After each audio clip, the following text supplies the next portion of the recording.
everyone. So, kia ora and welcome. My name is Michelle Gallagher, and I am the Program Coordinator with the Centre for Social Impact. And first up, we're just going to do a tiny bit of housekeeping. So, I'm sure if you've been here before, you're aware that the Centre for Social Impact these talks for Te Pūaha are supported by Foundation North, making them free for everybody, which is fabulous. Foundation North are keen to hear if any of their grantees are coming along and learning. So, I'm going to launch a poll. If you'd be happy to vote there, that would be most helpful. Thanks everyone. I can see some votes popping through. Looking good. Wonderful. Thank you, everybody. Really appreciate that. I'm going to hand over now to Esther. She's going to kick off our session, and I hope you're all looking forward to it. Thanks, Esther. Thanks, Michelle. Kia ora koutou. My name is Esther Whitehead, ko Esther Whitehead tōku ingoa, and I'm an associate with the Centre for Social Impact. And today we're going to be running through a session which takes us about 45 minutes, and it's called the Eisenhower Box, and it's really about getting shit done is the title. Apparently I can say that, so that's a good start. So firstly, just to let you know, I can't see any of you, so I feel like I'm presenting to avoid, but I know that you're there, and Michelle can see your chat, and Michelle and I will stay in touch throughout, so she can convey some of the chat to me. So I'll be presenting, but it won't be any breakout sessions today. It will just be a presentation, and then you can do some activities at home or at your workplace. So I'm going to start us off with a karakia. Pohihiri, po rarama, po te whakaro, po te tangata, po te aroha, te po e here nei I a tato, mō ora ki a tato, homie, huie, tai kie. So that particular karakia is one of my favorites for the space of climate action. And it translates or transliterates to, may clarity be yours, may understanding be yours, through reflection, personal endeavour, and respect. The virtues bind us as one. May we be filled with well-being. So it really epitomises everything that this session is about. Today, just to set the scene for you, we're talking about session 1, which is really about you. We're taking what's called an inside-out approach. And then session 2, which is next week at the same time, same day, so Wednesday the 14th at 2 p.m, we'll be bringing some of these learnings towards your organisation. And so this particular karakia talks about clarity and understanding through reflection. And so the inside-out approach really works for us, because when we face our current realities and stay engaged and relevant and capable, we need to do more than simply inform or push solutions at people. You know, the climate space is so massive, but our climate work, our work in climate action must be more nuanced. So it starts with our capacity to show up daily. And when we start with ourselves and our own messy and complicated feelings, we create balance. So really a part of this is to prevent the burnout and the isolation that I so often see in this space. It's a disheartening story to start with, but we're going to lead you, through a process here, which hopefully will enable you to be able to change from the inside out. And it starts to look at our daily habits as a way to do that. So I'm going to just start with a wee task, really.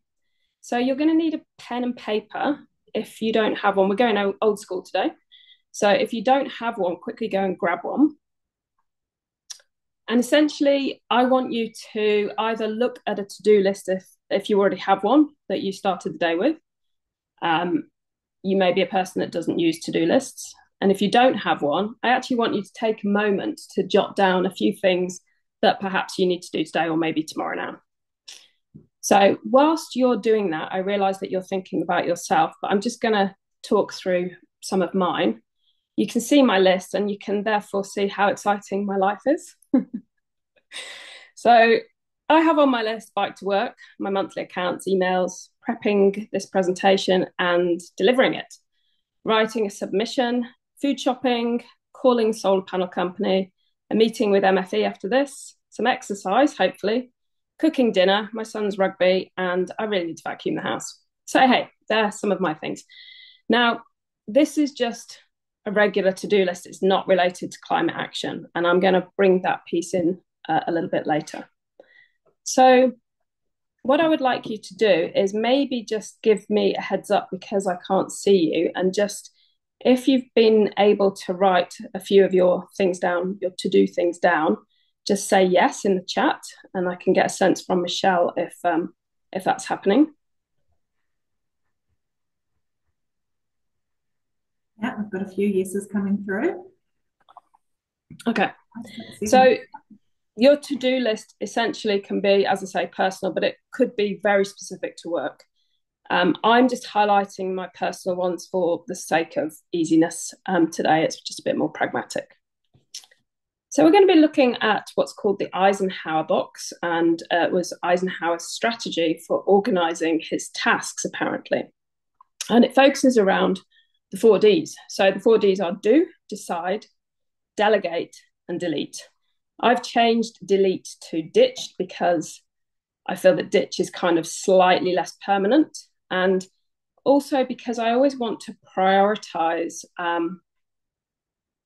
I guess, the idea that we want to adapt any tools that are available to us, whether they be on the internet or in our workplace. You know, those templates that exist, we want to be able to adapt.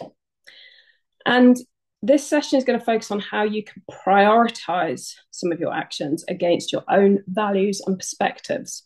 So you've shown up today related to climate action.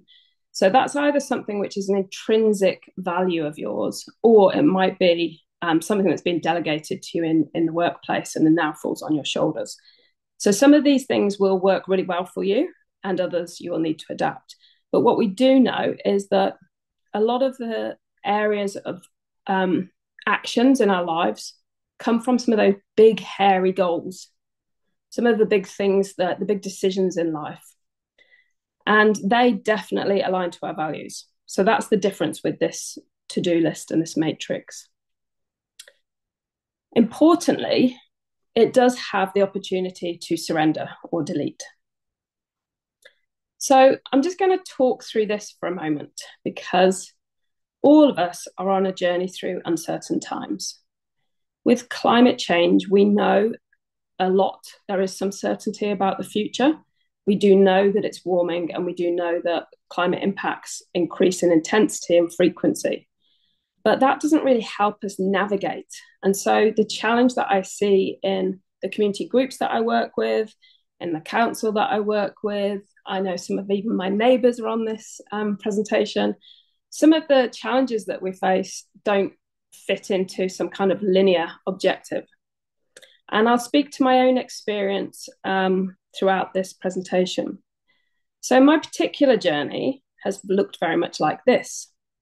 I have a background in ecology and research. I've also worked in the education sector with regards to neurodiversity. And I've also set up charities and kind of really focused on impact. So I mention that because we start out with excitement, seeking success and relevance, impact and harmony. You know, we have hopes, and we also, importantly, use part of this journey for our own validation of ourselves. We have expectations and projections of our impact. So whether it's a project that you're working on, so you might be CEO of an organization, you might be working on a project in your community group, and you have a desire to make a difference. And with that comes the progress and a sense of importance and a sense of resolution. But often we see this kind of, dive into the complexities and the uncertainties that face any of the work that we're doing. So the pushbacks and the failures can really knock us back.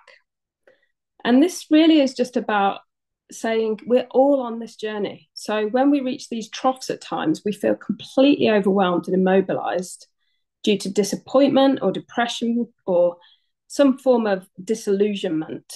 And it can leave us feeling in a sense of hopelessness.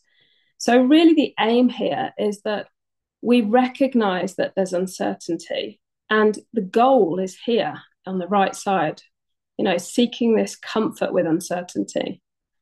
How do we integrate this uncertainty into our lives? How do we have the wisdom to understand the complexities without the deep dive and the overwhelm? So through this journey, my particular, framework, which I'll go on to describe, has enabled me to create some stamina and integrity, and importantly, I think, generosity for the long haul. So the word generosity, I think, is really great because it's generosity for yourself and for others. So it's a bit different to enthusiasm. I would say that my enthusiasm over time has changed somewhat, but my generosity has increased. And again, discernment and humor and the patience, the depth of learning. So we will come back to your list. But prior to that, it's about describing this journey. So we're all on this journey, and it doesn't feel like it's consistent at times because it might look like, can you see my cursor, Michelle? It might look like this bottom one, where once 1 week of every month, we're actually actioning the thing that is most important to us, and it might not feel good enough. But the important thing is to recognize that these peaks and these troughs become less so and become more consistent. So over the days and the months and years, we are improving in whatever those values look like to us, whether that's the wisdom to carry on or the impact that we're having. And just a little note before we go on to our framework in terms of what it looks like to bring this energy. We need such great, immense energy in the field of climate action. We have to bring our presence to, an overwhelming, huge body of knowledge that is ever increasing. And this emerging sector of ESG and climate standards, etc., is certainly overwhelming. So as part of this, we're taught to, we need to rest and we need to recover. But I just wanted to touch on what I guess recovery can look like. So for many of us, rest is actually not enough. Rest is unplugging, but the brain often doesn't unplug. So what does rejuvenation look like to you? What does that recharge look like to you? And if you haven't found it, this is the thing that is the magic. Sadly, mine has very recently been pickleball. And the reason that I mention it is because it has been such a recharging activity for me. Whilst it is active and I'm, not resting, it's enabled me to really focus. You can't play without focusing on the game. So you're in the zone and you cannot think about anything else.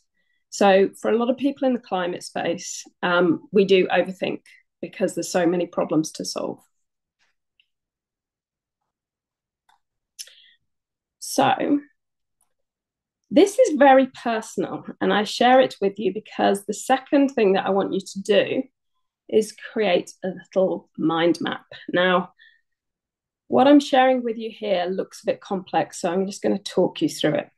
Mind maps work for many people. As I mentioned, I used to work in the field of neurodiversity, and a lot of us don't really garner our learning and our knowledge and take that into actionable outcomes just through reading reports or reading books. And so for some of us, visual matters can really, or visual templates can really help us.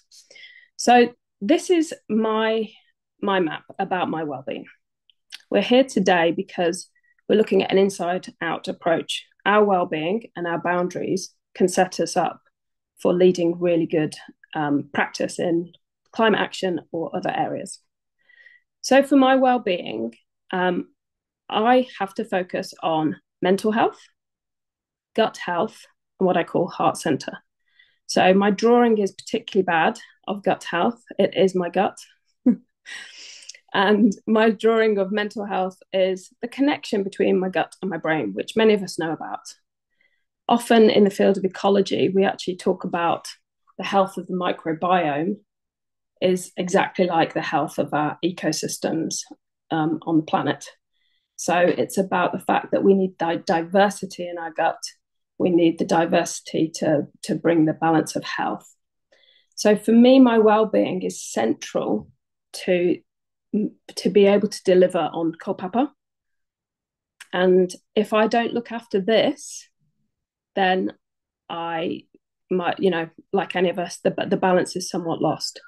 So what I ask you to do on your own mind map is not to copy mine, obviously, but to take a moment, please, to think about what your well-being means to you. So what are the foundations that set you up for feeling good? What is at the core and what is central to your well-being?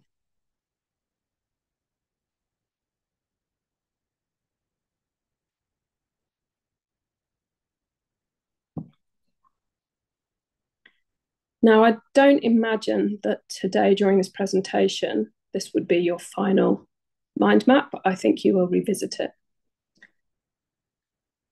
The reason that I share this with you is because I did this activity as part of a postgraduate study on wellbeing and presented the mind map, and everybody just loved the idea of it. So I thought, hey, well, let's just see if we can use this. Outside of whatever is central to your well-being, the things that you know bring your well-being, I want you to consider what your boundaries are.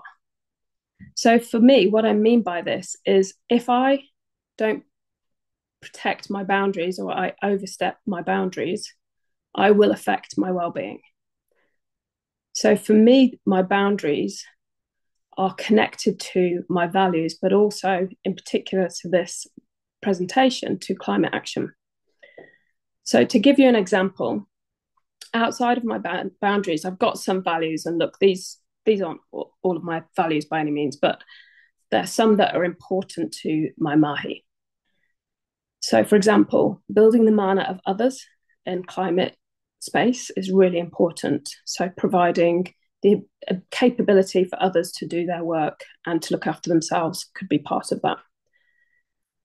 Working with diverse people and backgrounds and ensuring that diversity comes through our work. So Climate Action Aotearoa, which we have a link at the end, has a huge section on Te Ao Māori, and there's such great learning and components of diverse mindsets that could be really helpful to you. Humbleness is really important to me, and a sense of belonging, knowing that both I belong, but that other people feel their sense of belonging in the mahi that we're involved in. So, for example, if you just push a climate solution on an organization, but people don't feel part of that narrative, you're not going to get that belonging and you're not going to get the buy-in. So that's what I mean by that. And authenticity. So on the outside of your boundaries, I'd like you to put some values that are really important to you. Your values, what matters to you, whether it's honesty or whatever it might be.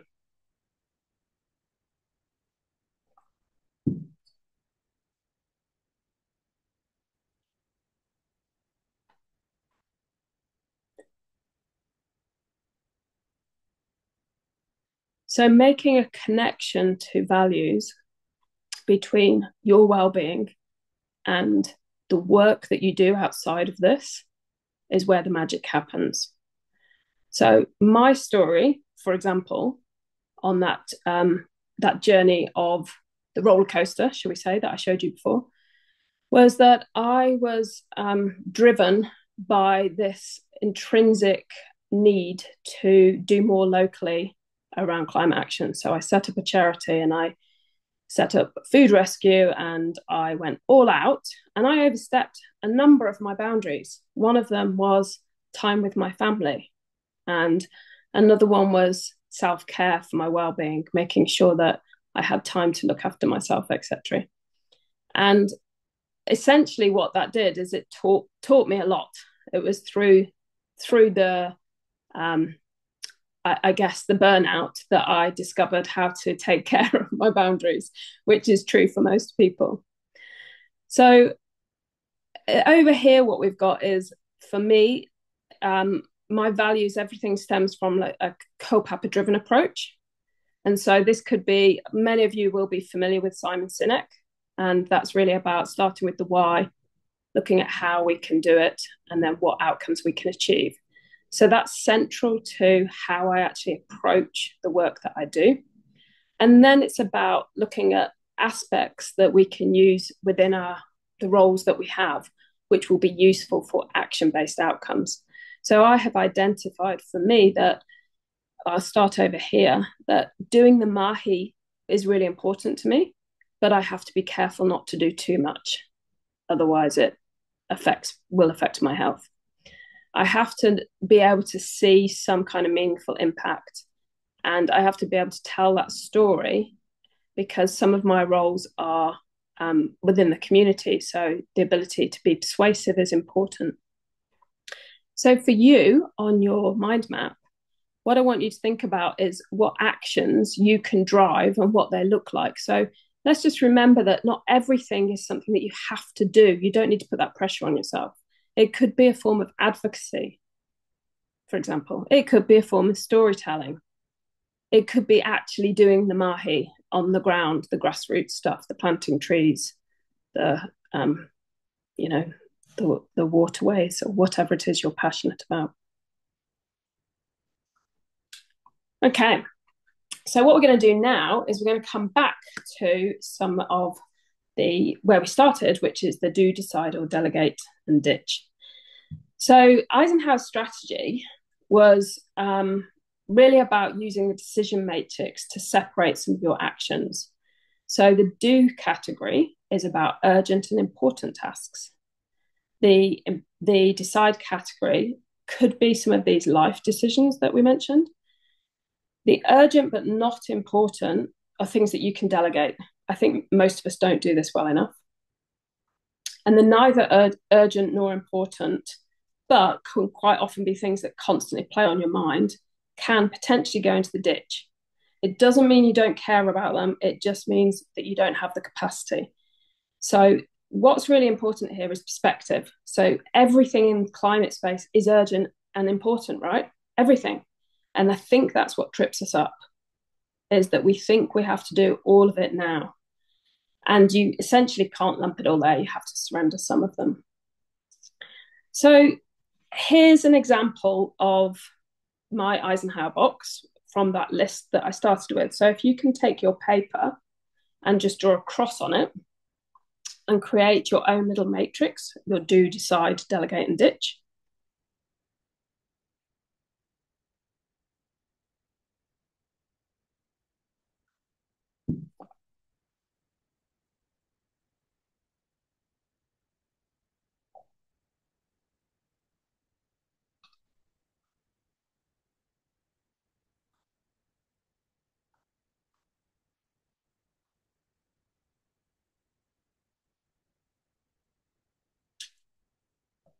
And then you'll probably start to be able to put some of those things across the different areas of the matrix. Now, bear in mind that this is quite rushed, and you're not necessarily thinking about some of your life decisions in there. So I do suggest that you do come back to that. So if I just think about what mine looks like, I've got my well-being here really clear as a visual in my mind. I don't need to look back at this mind map. I can just kind of remind myself what's important to me and always have that at the core of what I do. In my do box, these are the things that, quite frankly, you've just got to get on and do. So they could be specific to your workplace, or they might be related to your personal life. And on mine here, I've got, if you notice, I've got bike to work in do. And I've also got reducing emissions bike here, because this is an example of a life decision where I have thought about biking as a choice that I make around reducing emissions, which I know that many of you online also choose to do. It's just one example. There's obviously your list is going to look somewhat different. I've also got get solar in my kind of life decisions. It's not immediate, but it is really important to me. And frankly, it just keeps reappearing on my to-do list and I don't do it. Okay. I've got delegate. So for me, social media is personally a bane that I don't like to entertain. So I try as much as I can to delegate it, which is why my wonderful colleague does the social media work-wise and why I choose not to go on it personally. It's a decision I've made and it doesn't feature in my life. So it's making me healthier. Food shopping, this week, I'm going to do click and collect. And I'm also going to delegate cooking to my son, who's 13. So that might require more work, but over time, we'll eliminate it from my to-do list. If I just show you this quick circle, what I want us to think about is this box, because the decide box is where it all happens, really. It's about, let's focus first on decisions and what does decision mean? So this we picture here, can you see that clearly? A decision was made here is the tagline. And this person has obviously switched out a bottle of wine for a bottle of milk and chosen to put the bottle of milk back. Now, that's either a really healthy choice if you're vegan and you decide that, you don't want any dairy for the reasons that you choose and wine is much healthier, or not, depending on the situation. But essentially, the message here is in the word decision. So the root CIS in the word decision comes from the Latin, meaning to cut or to kill. And a decision literally means that. Many of us become quite indecisive with so many parts of our life.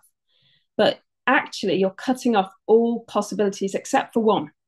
So if you are decisive, you've killed all those other options. And it's just a really great way to kind of frame that thinking.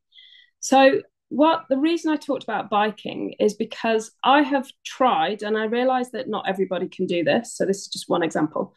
But what I have done is I've taken biking off my daily list because I have made a life decision to bike every time.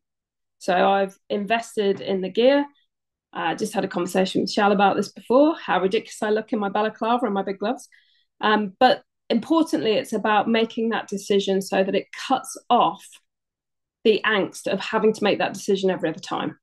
So perhaps find something on your to-do list if you can, or something which is a life goal that just kind of sits at the back of your mind that might be related to climate or might not. So getting solar for me is another big one, and it reappears on my to-do list. The reason being is that I had to get a new roof and paint the roof and etc. before we could make this decision. But what happens is you start to eliminate things from the worry box, essentially, or from the to-do list. Were you able to do that, Michelle? You don't need to share what it was, but were you able to find something or not? I made some decisions about some stuff to ditch that kind of like sat on my thing. And one of them was to sell a car, and I just decided like it's too hard. I just don't even go there at the moment. Take that off the list. Yeah, but some of my others I think I need to think a little bit more about. Yeah, and it is hard because it isn't as simple as a to-do list. It's actually about thinking about what's important in your value system, what's important related to climate, but you can of course use this for anything, and then adapting this as you need to. Thanks. So this idea of making this true decision means basically committing to achieving a result and then cutting off every other possibility. So it does require self-discipline. The reason that I brought this in is not to be judgy, but it's about the fact that I recently did a decarbonisation workshop, which was for the workplace. There's one going to be held in Queenstown for those of you online who are in Queenstown. Really great activity, but one of the key things that came out of those workshops was the self-discipline, and that is discipline in the workplace as much as in the individual. So motivation is always going to ebb and flow. Motivation doesn't stay consistent. We know that. But discipline, when we can lock it in and make decisions about how to make it easier, will create that consistency. In the ditch one, Michelle's just shared hers. If you want to, in the chat, just write an example of your decide and an example of your ditch, and maybe just share some of those if you're comfortable doing so. It's quite liberating to be able to ditch things, because if you actually make this mental note, you're ditching it consistently, then you don't need to worry about it anymore. It's quite freeing. So for me, I've ditched a number of things, but these are just some of them. I found that I could be quite disciplined about meetings, and others actually appreciate it. So it doesn't mean, obviously, cancelling a meeting with the boss. I know mine's online. It simply means negotiating the important ones. And I'm sure many of you do this, but it is about this prioritization in the framework. So the reason that I like the Eisenhower matrix is that it provides a clear framework for making decisions over and over again. And like anything in life, consistency is the hard part. It's the daily evaluation process. It kind of reminds me a little bit of, oh my gosh, I've just forgotten Einstein. How could I forget his name? Clearly, I'm not an Einstein. It reminds me that Einstein used to have, apparently, would just have the same suit. He had like 7 of the same suits, and it's so that he didn't have to make that decision, right? Important message here is if you don't make time for your wellness, you will be forced to make time for your illness. Read that again. So this exercise will enable you to make time for your wellness, and it will enable you to be able to prioritize, have clarity, and buy time in your life and be more effective. The reason that I took this approach is because I found that from the corporate language that we receive and all the regulations, kind of, they feel like we've taken the action out of climate action. You know, when we look at things like the United Nations Sustainable Development Goals, it says, take urgent action to combat climate change and its impacts. I mean, that is just so intense. It makes us feel completely overwhelmed. We need to decide how we frame climate action in our lives or in our workplace, and we need to ditch what we can't do. Simple as that. It's not a case of feeling that we have to do it all. I'm not going to read through these, but these are just examples of the different frameworks that we have for our organizations. And next week, I'm going to be talking at more of an organizational level. So the title of next week's is Perfection is the Enemy of Good. And it's really about the fact that we have focused so heavily on carbon that we end up actually creating these goals out to 2050 and procrastinating to this perfect result. So we look at it from an organizational perspective, but this value-based system that we've started with today is really helpful for that. And the reason that I mention all of these is because they're so carbon-centric. And sometimes we get lost in knowing what we can do, but there's so much we can do. So it's about finding your passion or your organization's ability to be able to work on projects that are still helping us transition. So there's something called the TEAK transition. It will be in the resources that we share. And it looks at other things that are part of a just transition, like Indigenous rights or water crisis, health, overconsumption, education, historical harm, biodiversity loss. So it's about finding the bit that you're passionate about, that you can take lead on, and use that area of interest to guide your prioritization. And I just wanted to talk a little bit about this idea of surrendering or deleting. It feels really kind of too frank and too glib to be able to say we just delete things from our tasks. Surrendering is really about radically accepting the reality of the climate challenge. So that's pretty deep. It's about not being able to offer immediate solutions. We are so solutions focused, and quite often we have to be able to just let go and surrender the need to offer a solution.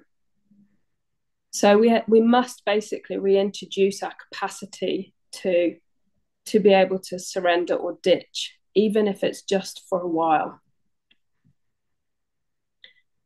We have another webinar that came out last year, which Michelle may be able to share in the email follow-up. And that webinar is talking about our sphere of control. And it's about the focus on what you can control. And as I mentioned, it's very different from giving up. It's about letting go for now and reintroducing our capacity to forget. So focusing on the present and focusing on the prioritization. So what I would like to do at this point is see if you are able to look back at your to-do list and then look at your matrix of just skip back to it, of the Eisenhower box, and see if you can take your mind map. So you've got 3 resources now. So I've given you a bit of homework, and maybe I'll touch base with you next week on this.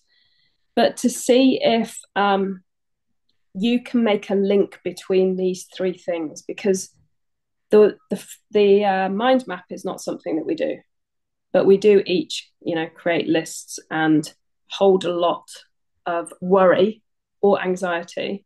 Worry tends to be about the future. Anxiety tends to be about the past.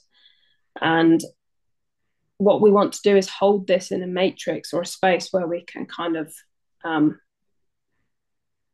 create the action and surrender the worry. So in the chat box, I'm going to ask you if, I guess it's a bit challenging, but I'm going to ask you if this has helped you, maybe just answer yes or no. If it's helped you to be able to prioritize some of what's important, firstly. That's the first question.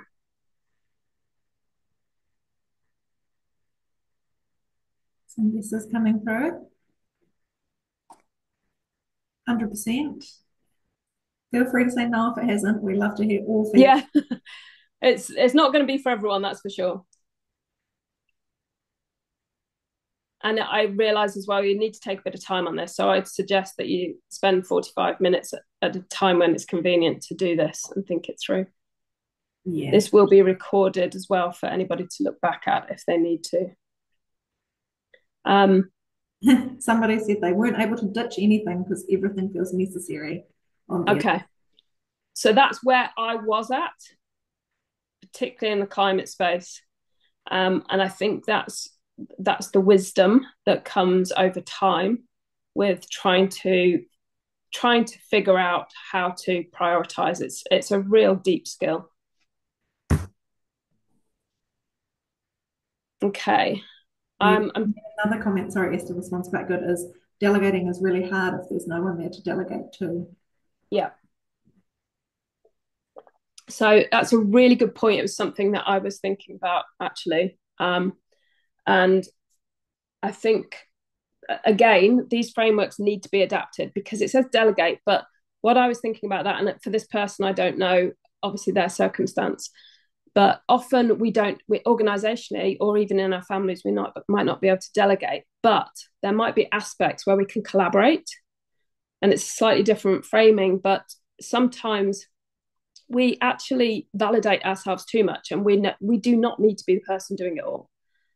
So there are many times when we can, again, let go.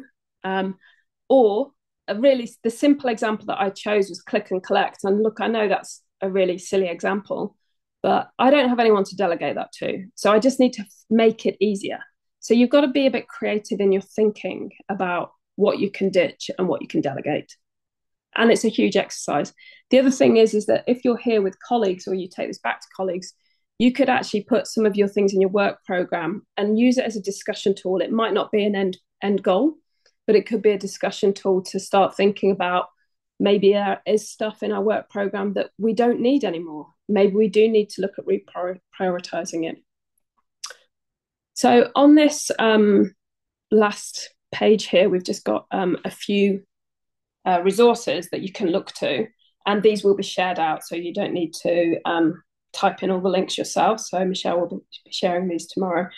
But Climate Action Aotearoa is part of the Community Trust Funders commitment that myself and my colleague Arahenui West lead. And so there's some really great documents in there, and they're all free. And also, we would love to know in the chat what resources you want to see specifically for climate action. So put that in the chat now, but there will also be a follow-up. And others in here that I recommend are talking about things like good grief and gen dread. So very much the inside out approach. So I'm going to say thank you. And I actually apologize for talking so much because I much prefer a workshop. But hopefully you've found this useful. And I'm going to pass over to Michelle to just finish up, and then I'll end with the karakia. Thank you, Esther. Yeah, definitely some things to be thinking about, and I need to come back to my list as well. We'd just really like to hear your thoughts from today, everybody. Yeah, it's so helpful to hear what was useful for you, what wasn't, what else we might be able to offer, so that we can make sure to be out here supporting you as well. You know, you're doing some really hard work in the community, and we want to be able to make that a bit easier if we can. So yeah, I'll just pop that through in a survey link. Love to hear your thoughts. Yeah, thanks for being here, everybody. Over to you, Esther, to close our session. Thank you all again. I really appreciate your time. Hope to see some of you next week. And the karakia for today it's about the coming of daybreak. The dawn is here. Life is in its fullness, the breath of life. It's about that recharge. It's about thinking about what we can take on board for our next challenge, bearing in mind our well-being. E kore, e po, e ao. Takere mai te ata, korihi te manu, tino awatia, keo, awatia, tihe moriora. Thank you so much. See you next week.